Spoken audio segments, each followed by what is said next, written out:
Hi, friends. Welcome back. I'm Christina, the manager at the Pacific Beach Library. Thank you for joining me for day 3 of our read along together of A Christmas Carol by Charles Dickens. Thought we'd start out with some tea because we are the Tea with Dickens in December group.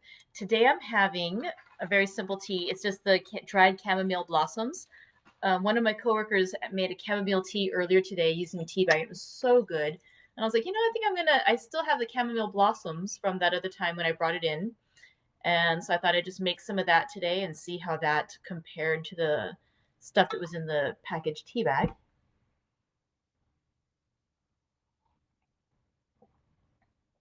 Mm. Just as good, and I actually really like how it looks too. I think the color is a little brighter when you do it from the fresh blossoms instead of the ground up stuff in the tea bag. But both delicious. All right, so let's start out by talking a little bit about what we read together on Thursday of last week. As I mentioned, I am breaking apart the staves, the initial 4 staves, into 2 pieces each so we can stretch out our story a bit. And so, in the first part of stave 1, just to refresh you, start out by establishing that Jacob Marley was dead, and then we met Mr. Scrooge, we met his nephew, we met his clerk, we met some gentlemen wanting to solicit a donation from him. Scrooge knocked them all down. Then, in the part that we read on Wednesday, in the second half of stave 1, our section began with Scrooge leaving his shop after he said goodbye to his clerk, Bob Cratchit, although we haven't officially been told his name yet. Scrooge goes off to dinner all alone, and then he gets home. And interestingly enough, when he gets home, he lives in the house that used to belong to his partner, Jacob Marley. He sees that the door knocker does not look its usual self. In fact, the door knocker looks remarkably like the face of Jacob Marley. And so it is rather surprising, to say the least. But of course, he says pooh, pooh, and he ignores it, and he thinks it cannot be possible. And the door knocker does then seem to transform back into a regular door knocker rather than the face of Jacob Marley. But he's still a bit unsettled by it. And so he goes into his house. By the way, there's some wonderful descriptions in there. Dickens's writing is fabulous. He's very amusing, and there's this like a bunch of little lines like up Scrooge went when he went up the steps. Darkness is cheap, and Scrooge liked it. What a great line. Makes me feel like I should turn on some lights when I go home because I don't want to be too Scrooge like. But really, frugality is a virtue. Let's see.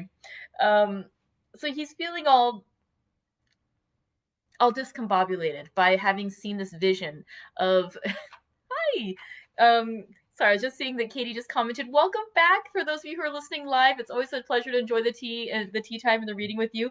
And for anyone who's watching later after the fact, thank you for taking time to tune in later on. But yes, it's always a special treat for me to get to share the live time with you guys. So thank you. Let's see. So Scrooge is feeling all just unsettled by what he's seen. And let's see, then suddenly as he's going through his place, he hears a sound down in the cellar below, and it gradually comes up, and finally he realizes that sound he's been hearing is indeed the ghost of Jacob Marley. He can see him. And there are, again, some wonderful lines where Scrooge says or Marley says to him, why do you doubt your senses? Why don't you believe in me, even though you can see me here? And Scrooge says, because a little thing affects them. A slight disorder of the stomach makes them cheats. Like, that's why he can't trust his senses. And he says, you may be an undigested bit of beef, a blot of mustard, a crumb of cheese, a fragment of an underdone potato. There's more of gravy than of grave about you, whatever you are. And again, that's just great writing. That is a testament to why this story has stood the test of time, why it had such broad appeal to people, that this story, that it's not just about what it means to celebrate Christmas, what this idea of Christmas is, this idea of having hope and charity and love for your fellow man that maybe you wouldn't indulge during the rest of the year, but you might during this one time. It's all of those. It's all those grand ideas, but it's also a hilarious, well-written story, and that's what gives it the legs that it's had. It gave it this appeal that everyone could find something to enjoy in this story, whether you were looking for the high ideals or just a fun story to read. And I think that's one of the nice things that I'm enjoying about this as we're going through and reading it together is that, again, we all know this story, but being reminded about the writing and how good it is and just how fun it is, it really speaks to why this story became such a broadly loved story. Okay, so let's keep going on. Scrooge and Marley, Marley's trying to establish with Scrooge that he is real, and Scrooge sees on Marley that he's wearing this chain that weighs him down, and it's wrapped around his body. And again, I just love this language. He says, I wear the chain that I forged in life. I made it link by link and yard by yard, and I girded it on of my own free will, and of my own free will I wore it. And again, it just makes you think too of how many chains we impose upon ourselves. Beautiful, beautiful imagery, which Dickens has pulled together. Jacob Marley says how, I never in life moved beyond the counting house where I worked. I never indulged myself in looking at anything outside of the business of my money. And that's why it's the chains that he's forged are the chains of like the counting house.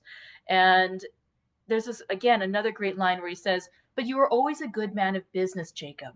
And Scrooge is starting to think about how this might apply to himself, that I've been a good man of business. Will I someday suffer for the choices I'm making now in my life? And Jacob Marley comes right back and he says, business. Mankind was my business. The common welfare was my business. Charity, mercy, forbearance, and benevolence were all my business. The dealings of my trade were but a drop of water in the comprehensive ocean of my business. And so again, this whole idea that our purpose is so much more than just our job, that who we are as people, how we relate to each other is so much more than your identity just in the sense of your job. And so again, it's a revolutionary idea to consider at this time, especially that you are so much more than just the identity that others would, the label that somebody might put on you, and based on who you are as a person of business or in society, that we all have this opportunity to be better people by sharing and caring about each other. So again, really revolutionary stuff for the time. So Jacob Marley is lamenting to Scrooge the fact that in his lifetime, when he had the opportunity to make changes and to be a better person and to help his fellow man, he chose not to do it. He concentrated only on himself and the wealth he could generate for himself and his clients. And as such, he suffers now in that he is amongst people, he walks amongst them, he travels amongst them, and he cannot help them. That's the frustration that he and other ghosts like him suffer, that they cannot influence nor help other people. And so that's the misery that they have to deal with. And so now he tells Scrooge he's been fated to walk the earth, and all this time, and the 7 years since he died on Christmas Eve, this is what he's done. And in fact, he's been there with Scrooge several times, but Scrooge hasn't been able to see him. But now, this one Christmas Eve, Scrooge finally does see him. And Jacob says, you will be haunted. He's giving him a gift. I'm going to warn you that you have a chance of escaping my fate, that you will be visited by 3 spirits on each of the 3 successive nights. And Scrooge says, couldn't you just do it all at once to get it over with? And it's like, no, you're getting a favor here. You're going to get a chance to do better. So with those words, Jacob Marley disappears. Scrooge closes the window by which Jacob had entered. He makes sure that the doors are double locked, which they had been before. And he tries to say humbug, but he's unable even to force himself to say those words. And he goes to bed afraid, and thinking to himself, there's no way he could fall asleep. Yet somehow, mysteriously, perhaps magically, he does fall asleep on the instant. All right, so let's go ahead and read together. Today we're going to begin Stave 2, entitled The First of the 3 Spirits. As before, we're going to stop midway through.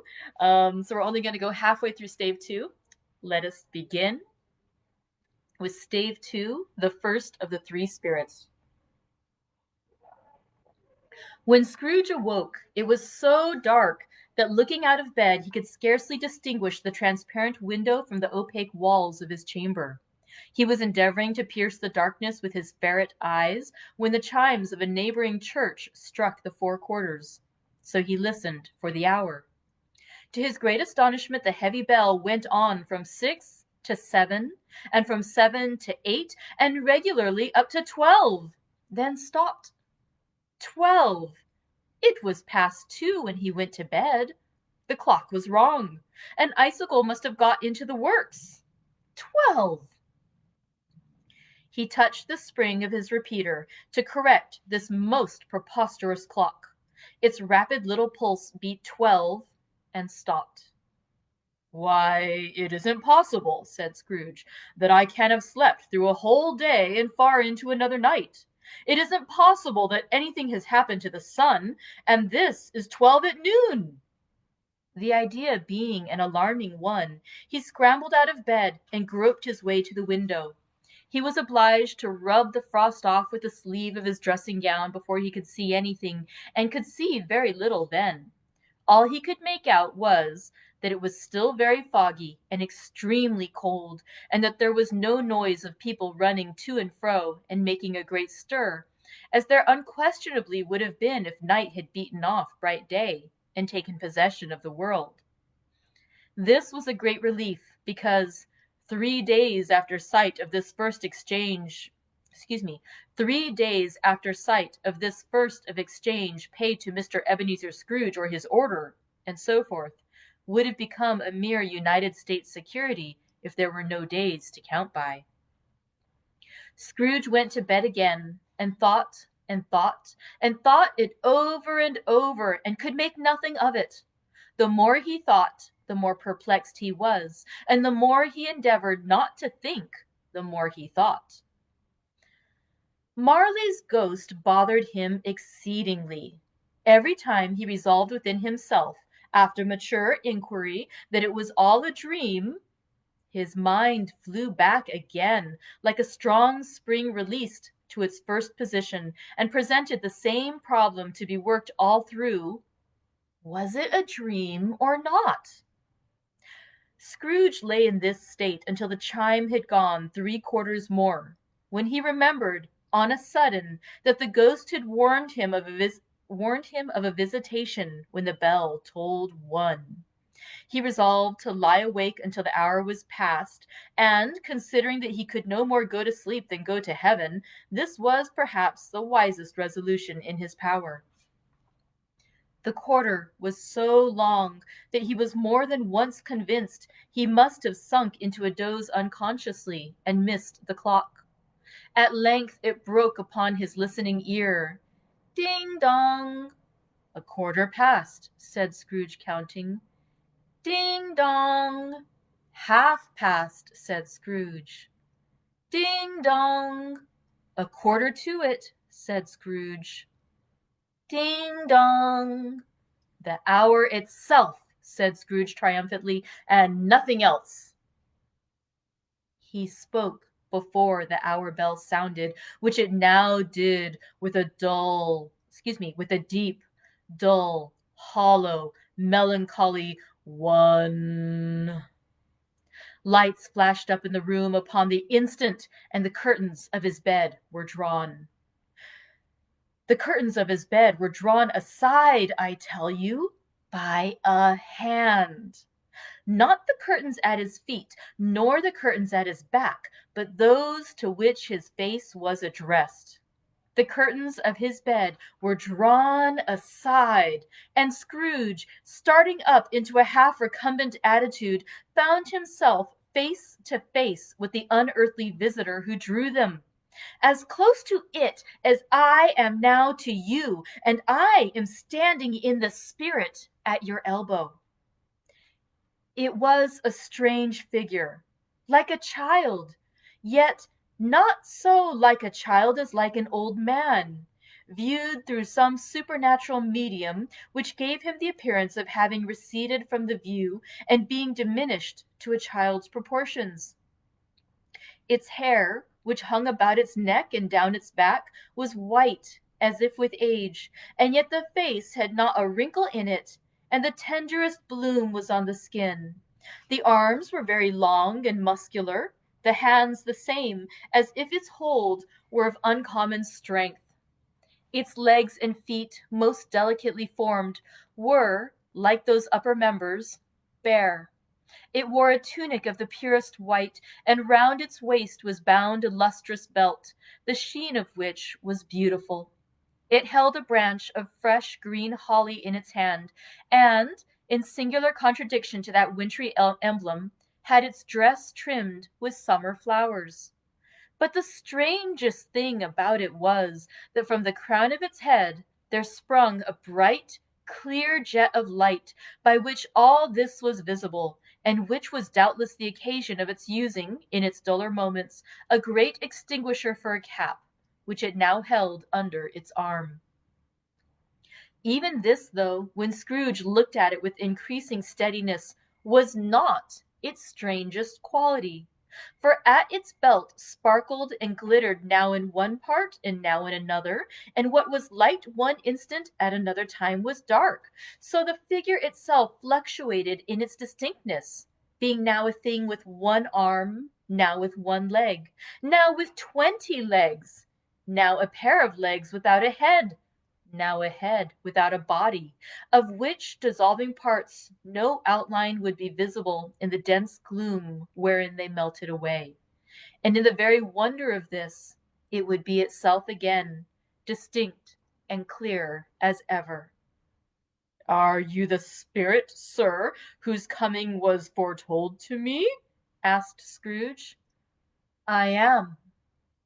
The voice was soft and gentle, singularly low, as if instead of being so close beside him, it were at a distance. "Who and what are you?" Scrooge demanded.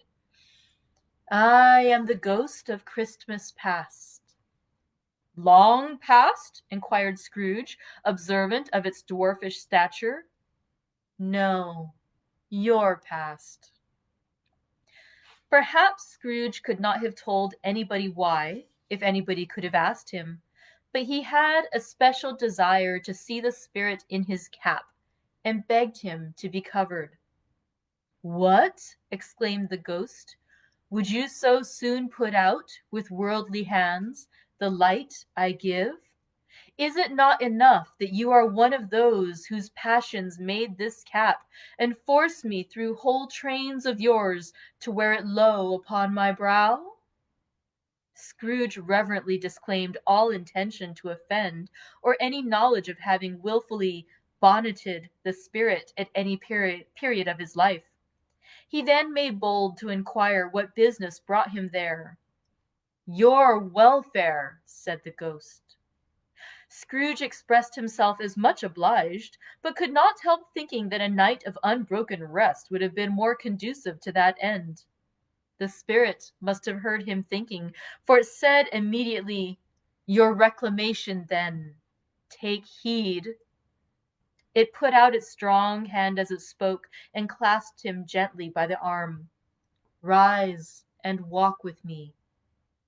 It would have been in vain for Scrooge to plead that the weather and the hour were not adapted to pedestrian purposes, that his bed was warm and the thermometer a long way below freezing, that he was clad but lightly in his slippers, dressing gown, and nightcap, and that he had a cold upon him at that time. The grasp, though gentle as a woman's hand, was not to be resisted. He rose, but finding that the spirit made toward the window, clasped its robe in supplication. "I am a mortal," Scrooge remonstrated, "and liable to fall." "Bear but a touch of my hand there," said the spirit, laying it upon his heart, "and you shall be upheld in more than this." As the words were spoken, they passed through the wall, and stood upon an open country road, with fields on either on either hand. The city had entirely vanished. Not a vestige of it was to be seen. The darkness and the mist had vanished with it, for it was a clear, cold winter day, with snow upon the ground. "Good heaven!" said Scrooge, clasping his hands together as he looked about him. "I was bred in this place. I was a boy here." The spirit gazed upon him mildly. Its gentle touch, though it had been light and instantaneous, appeared still present to the old man's sense of feeling. He was conscious of 1,000 odors floating in the air, each one connected with 1,000 thoughts and hopes and joys and cares long, long forgotten. "Your lip is trembling," said the ghost. "And what is that upon your cheek?" Scrooge muttered, with an unusual catching in his voice, that it was a pimple, and begged the ghost to lead him where he would. "You recollect the way?" inquired the spirit. "Remember it!" cried Scrooge with fervor. "I could walk it blindfold." "Strange to have forgotten it for so many years," observed the ghost. "Let us go on." They walked along the road, Scrooge recognizing every gate and post and tree, until a little market town appeared in the distance with its bridge, its church, and winding river. Some shaggy ponies now were seen trotting toward them, with boys upon their backs, who called to other boys in country gigs and carts, driven by farmers. All these boys were in great spirits, and shouted to each other, until the broad fields were so full of merry music that the crisp air laughed to hear it. "These are but shadows of the things that have been," said the ghost. "They have no consciousness of us." The jocund travelers came on, and as they came, Scrooge knew and named them every one. Why was he rejoiced beyond all bounds to see them? Why did his cold eye glisten and his heart leap up as they went past? Why was he filled with gladness when he heard them give each other Merry Christmas as they parted at crossroads and byways for their several homes? What was Merry Christmas to Scrooge? Out upon Merry Christmas, what good had it ever done to him? "The school is not quite deserted," said the ghost. "A solitary child, neglected by his friends, is left there still." Scrooge said he knew it, and he sobbed. They left the high road by a well-remembered lane, and soon approached a mansion of dull red brick, with a little weathercock surmounted cupola on the roof, and a bell hanging in it. It was a large house, but one of broken fortunes, for the spacious offices were little used, their walls were damp and mossy, their windows broken, and their gates decayed. Fowls clucked and strutted in the stables, and the coach-houses and sheds were overrun with grass. Nor was it more retentive of its ancient state within, for entering the dreary hall and glancing through the open doors of many rooms, they found them poorly furnished, cold, and vast. There was an earthly savor in the air, a chilly bareness in the place, which associated itself somehow with too much getting up by candlelight, and not too much to eat. They went, the ghost and Scrooge, across the hall to a door at the back of the house. It opened before them, and disclosed a long, bare, melancholy room, made barer still by lines of plain deal forms and desks. At one of these a lonely boy was reading, near a feeble fire, and Scrooge sat down upon a form, and wept to see his poor forgotten self as he had used to be. Not a latent echo in the house, not a squeak and scuffle from the mice behind the paneling, not a drip from the half-thawed water-spout in the dull yard behind, not a sigh among the leafless boughs of one despondent poplar, not the idle swinging of an empty stone-house door, no, not a clicking in the fire, but fell upon the heart of Scrooge with softening influence, and gave a freer passage to his tears. The spirit touched him on the arm, and pointed to his younger self, intent upon his reading. Suddenly a man in foreign garments, wonderfully real and distinct to look at, stood outside the window, with an axe stuck in his belt, and leading by the bridle an ass laden with wood. "Why, it's Ali Baba!" Scrooge exclaimed in ecstasy. "It's dear old honest Ali Baba! Yes, yes, I know. One Christmas time, when yonder solitary child was left here all alone, he did come, for the first time, just like that. Poor boy! And Valentine," said Scrooge, "and his wild brother Orson. There they go. And what's his name, who was put down in his drawers asleep at the gate of Damascus? Don't you see him? and the Sultan's groom turned upside down by the genie. There he is upon his head. Serve him right. I am glad of it. What business had he to be married to the princess? To hear Scrooge expending all the earnestness of his nature on such subjects, in a most extraordinary voice between laughing and crying, and to see his heightened and excited face, would have been a surprise to his business friends in the city, indeed. "There's the parrot!" cried Scrooge. "Green body and yellow tail, with a thing like a lettuce growing out of the top of his head. There he is! Poor Robin Crusoe, he called him, when he came home again after sailing round the island. Poor Robin Crusoe! Where have you been, Robin Crusoe?" The man thought he was dreaming, but he wasn't. It was the parrot, you know. There goes Friday, running for his life to the little creek. Hallo! Whoop! Hallo! Then, with a rapidity of transition very foreign to his usual character, he said, in pity for his former self, "Poor boy!" and cried again. "I wish," Scrooge muttered, putting his hand in his pocket and looking about him after drying his eyes with his cuff, "but it's too late now." "What is the matter?" asked the spirit. "Nothing," said Scrooge. "Nothing. There was a boy singing a Christmas carol at my door last night. I should like to have given him something. That's all." The ghost smiled thoughtfully and waved its hand, saying as it did so, "Let us see another Christmas." Scrooge's former self grew larger at the words, and the room became a little darker and more dirty. The panels shrunk, the windows cracked, fragments of plaster fell out of the ceiling, and the naked laths were shown instead. But how all this was brought about, Scrooge knew no more than you do.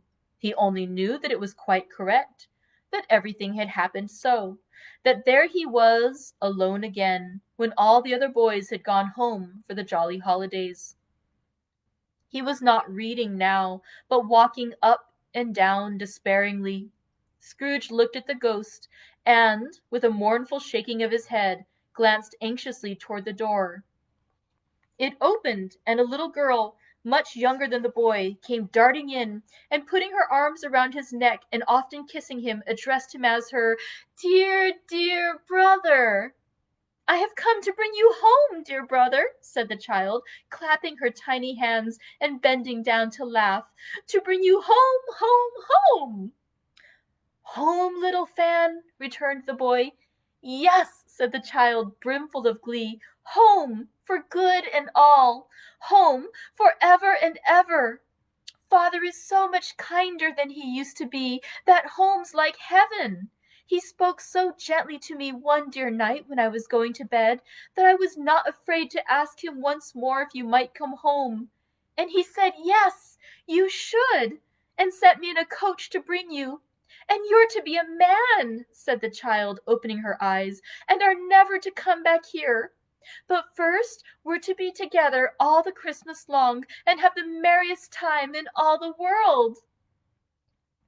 "You are quite quite a woman, little Fan," exclaimed the boy. She clapped her hands and laughed, and tried to touch his head, but being too little, laughed again, and stood on tiptoe to embrace him. Then she began to drag him, in her childish eagerness, toward the door, and he, nothing loath to go, accompanied her.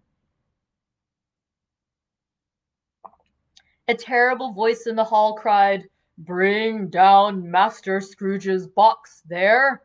And in the hall appeared the schoolmaster himself, who glared on Master Scrooge with a ferocious condescension, and threw himself into a dreadful state of mind by shaking hands with him. He then conveyed him and his sister into the veriest old well of a shivering best parlour that ever was seen, where the maps upon the wall and the celestial and terrestrial globes in the windows were waxy with cold. Here he produced a decanter of curiously light wine and a block of curiously heavy cake, and administered installments of those dainties to the young people, at the same time sending out a meager servant to offer a glass of something to the postboy, who answered that he thanked the gentleman, but if it was the same tap as he had tasted before, he had rather not.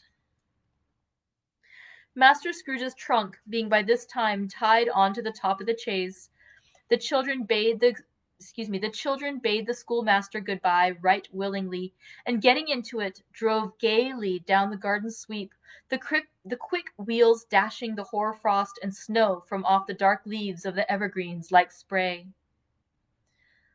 Always a delicate creature, whom a breath might have withered, said the ghost, but she had a large heart. So she did, cried Scrooge. You're right. I will not gainsay it, Spirit. God forbid. She died a woman, said the ghost, and had, as I think, children.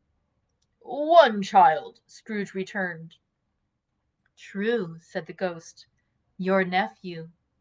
Scrooge seemed uneasy in his mind, and answered briefly, Yes. And on that note, I'm going to end part 1 of Stave 2 of our book, A Christmas Carol. We'll find out more tomorrow about what other memories from Christmas past this first spirit reveals to Ebenezer Scrooge. Thank you for joining me today. I hope you are enjoying our read along together, and I look forward to seeing you tomorrow. Bye, friends.